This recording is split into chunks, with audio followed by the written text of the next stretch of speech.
अल्लाह रब्बुल इज़्ज़त ने दुनिया की इस जिंदगी को जो हम गुजार रहे हैं, कई एक मकामात पर मताउल गुरूर करार दिया है कि ये जिंदगी जो मैंने तुम्हें दी है,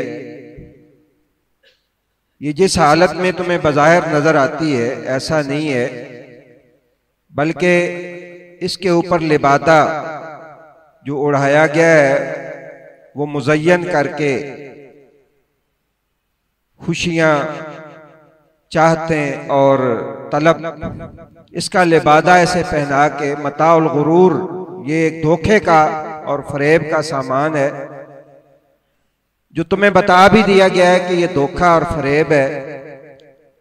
इससे उसी तरह इस्तेमाल करना जिस तरह इंसान किसी चीज के बारे में समझता है कि इसके अंदर गोबर है और ऊपर बेशक सोने की जो है वो तय लगी हुई हो, तो कभी भी वो शख्स जो है उसको हाथ नहीं लगाएगा।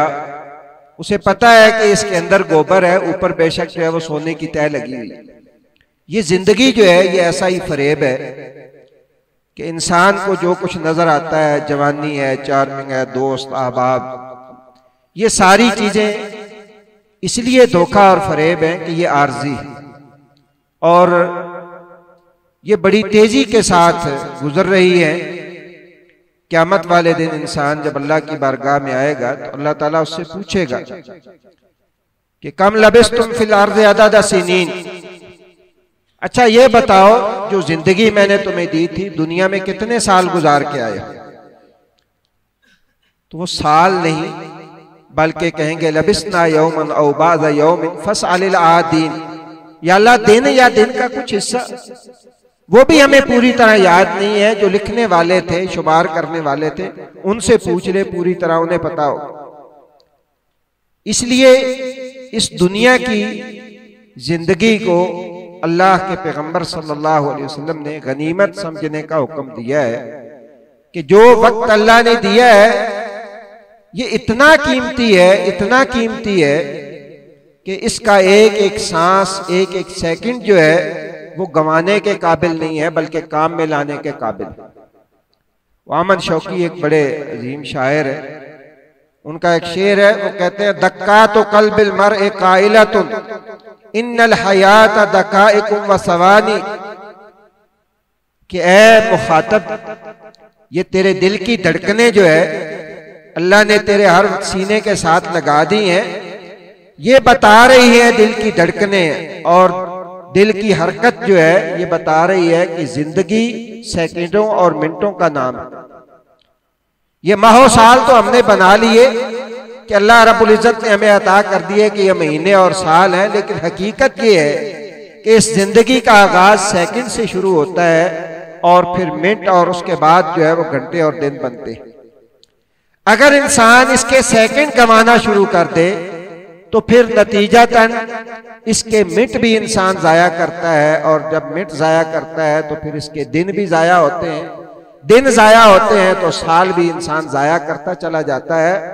हत्ता इज़ा जाअ अहदहुमुल मौत, फिर जब मौत आ जाती है और बुलावे का वक्त आ जाता है और फरिश्ते कहते हैं कि आ जाओ जनाब, आपका टाइम खत्म हो गया, तो इंसान घबरा के बड़बड़ाता है और कहता है रब्बिरजिऊन, अपने रब को पुकारता है, कहता बारी ताला एक दफा वापस जाने दे, लअल्ली अअमलु सालिहन फीमा तरक्तु, मुझे तो पता ही नहीं चला मैं कोई नेक काम करके आ जाऊं। अल्लाह ताला फरमाते कल्ला, बस खत्म हो गई तेरी के। बिल्कुल उस माहीगीर की मिसाल है हमारी। कहते हैं कि जिसको एक हीरा मिला वो शहर के जो है वो जरगर के पास ले गया तो उसने कहा इसकी कीमत मैं नहीं दे सकता, ये तुम वक्त का हाकिम जो है अमीर उसके पास ले जाओ, शायद इसकी कीमत वो दे। वो हाकिम वक्त के पास ले गया तो उसने जब हीरा देखा तो वो इतना कीमती था, उसने कहा ये मेरे खजाने की चाबियां हैं, ये महल के अंदर खजाना पड़ा है, ये चाबी पकड़ो, इतना वक्त तेरे पास है 2, 4, 6 घंटे, इसमें जितना वहां से माल उठा सकते हो उठा लो, ये हीरा यहां पे रख।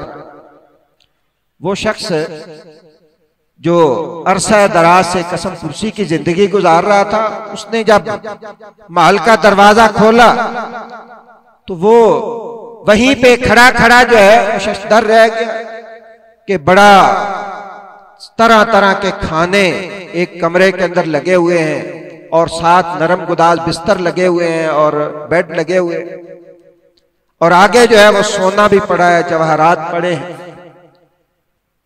वो थका मांदा कहने लगा चलो पहले तो खाना खाते हैं। अरसा हो गया खाना खाया नहीं है। अच्छा, तरह तरह का खाना है, ये खाना खाया। फिर कहने लगा बड़ा टाइम है, मैंने इतना क्या करना है, एक पोटली भी बांधूंगा तो मेरी आइंदा नस्लों पे भी काफी है, थोड़ी देर आराम कर लेता। नरम गुदाज बिस्तर पे लेटा जो मिट्टी पे सोने वाला था, तो उसे नींद आ गई और जब सोया तो बादशाह के अहलकारों ने उठाया कि जनाब उठिए, बाहर तशरीफ लाइए। कहने लगा मैंने अभी पोटली तो भरनी थी। कहने लगा तेरा वक्त खत्म हो गया। ये इंसान जो है ये इसी फरेब के अंदर मुब्तला है। अभी मैं बच्चा हूं, अभी मैं जवान हूं, अभी मुझे बच्चों की शादियां करनी है, बच्चों का मुस्तकबिल बनाना है, करते करते सारी की सारी तवज्जो इस दुनिया पे गंवा देता है और जब समझने लगता है तो उस वक्त मौत आ जाती है। कुरान ने बड़ी इसकी खूबसूरत ताबीर की, फरमाया अलहाकुमुत तकासुर हत्ता ज़ुरतुमुल मकाबिर। ये कसरत की तलब ने तुम्हें धोखे में मुब्तला रखा, गफलत में डाले रखा, हत्ता ज़ुरतुमुल मकाबिर, यहां तक कि तुम कब्रों में जा पहुंचे। फिर तुम्हारी आंखें खुली, लेकिन उस वक्त आंखों का खुलना जो है वो किसी काम ना आया। इसलिए अल्लाह ताला ने ये फुर्सत दी है, या मादूदात, गिनती के दिन 15 गुजर चुके हैं। जायजा लीजिए क्या कमाया है, क्या खोया है, कितना इकट्ठा किया है, और अभी भी वक्त है। ये जिंदगी के सांस जो है, मैंने जैसे शुरू में बताया कि ये सेकंड से शुरू होते हैं। यहां एक मिनट की मेहनत और एक सेकंड की मेहनत भी बसा औकात इंसान का पांसा जो है वो पलट सकती है, तबाही से निजात की तरफ ला सकती है और जहन्नम से जन्नत की तरफ ला सकती है, एक मिनट की मेहनत और कोशिश। रसूलुल्लाह सल्लल्लाहु अलैहि वसल्लम की एक हदीस है, मैं सिर्फ इशारा करता हूं। वो जो 100 आदमियों का कातिल था, पहले उसने एक इबादत गुजार से मसला पूछा जो आलिम नहीं था। उसने कहा तेरी तौबा नहीं हो सकती। उसने कहा मेरी नहीं हो सकती तो तू भी जिंदा क्यों रहेगा। उसने उसकी गर्दन भी उड़ा दी, 100 पूरे कर दी। फिर किसी आलिम दीन से पूछा, उसने कहा तेरी तौबा है, जाओ इस गुनाह वाली सरजमीन को छोड़ दो जिसमें तूने 100 कत्ल किए हैं, वो एक नेक लोगों की बस्ती है, उसकी तरफ चले जाओ, अल्लाह से सच्ची तौबा करो। तौबा करते करते रोते धोते अपने गुनाहों की माफी मांगते अपना घर बार छोड़ दिया कि अल्लाह मुझे माफ कर दे। अभी रास्ते में था, ठोकर लगी और वहीं पे जान निकल गई। फरिश्ते आ गए, दोज़ख वाले भी जन्नत वाले भी, वो कहे हमारा है, ये कहे हमारा है। अल्लाह रब्बुल इज्जत ने फिर एक फरिश्ते को उनके दरमियान फैसला करने के लिए भेजा। कहा जमीन की पामाइश करो, जिस तरफ वो जा रहा था अगर उधर का फासला थोड़ा है और गुनाह वाली जमीन का फासला ज्यादा है तो उसको जन्नत वाले ले जाए, वरना जो है वो दोज़ख वाले ले जाए। तो एक बालिश्त जमीन वो जिस तरफ जा रहा था नेकों की बस्ती की तरफ, वो कम निकली तो जन्नत वाले उसे ले गए।